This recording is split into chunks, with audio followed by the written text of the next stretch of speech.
mootummaan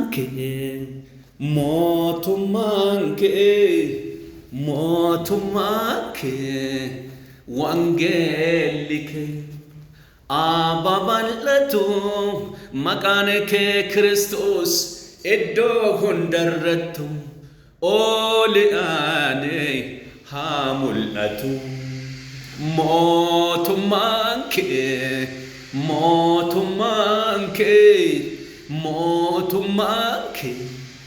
wangeelli kee ababal'atu maqaan kee Kiristoos dachii hundarrattu oli'aanee haa mul'atu. yeroo amannerra caalaa dhufti waaqaa nutti dhiyaattetti lakkaasaba waaqaa haa dammaqnu dammaqaa. yeroo amannerra caalaa dhufti waaqaa nutti dhiyaattetti lakkaasaba waaqaa haa dammaqnu dammaqaa. Oh hallelujah.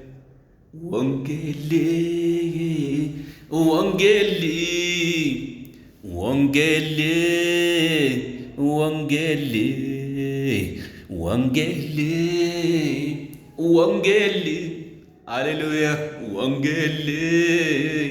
Wangeli, hidha malaika wanjosa cabsa Yesus gooftaadha. dhaloota kottaa wanyaachoo dhiifneeti wangeeluma qulqulluu kanaa lallamu. kottaa gooftaan Yesus Kiristoos gaafa gara biyya lafaatti deebi'ee dhufu waan inni nu gaafatu keessaa tokko isa sitti kenne kana in daldalte moo in awwaaltedha.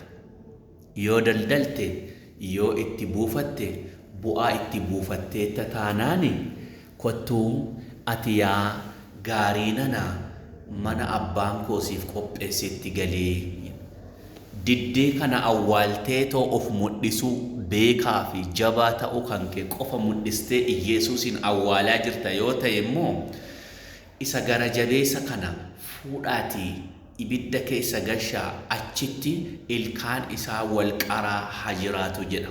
Maatiyoosin boqonnaa 26 dubbifachuun baay'ee dansaadha. kottaa wangeela kana lallabna kan dur abbootiin keenya cakkaa guddaa keessa kophaa komuun deemu atanaa wajjini garaan koo rafamu. cakkaa guddaa keessa kophaa komuun deemu atanaa wajjini garaan koo rafamu. nana mana gooftaan akkaan hin baanneefi bineensicha hamaan akkaan hin nyaatamne cakkaa guddaa keessa kophaa komuun deemu atanaa wajjini garaan koo rafamu.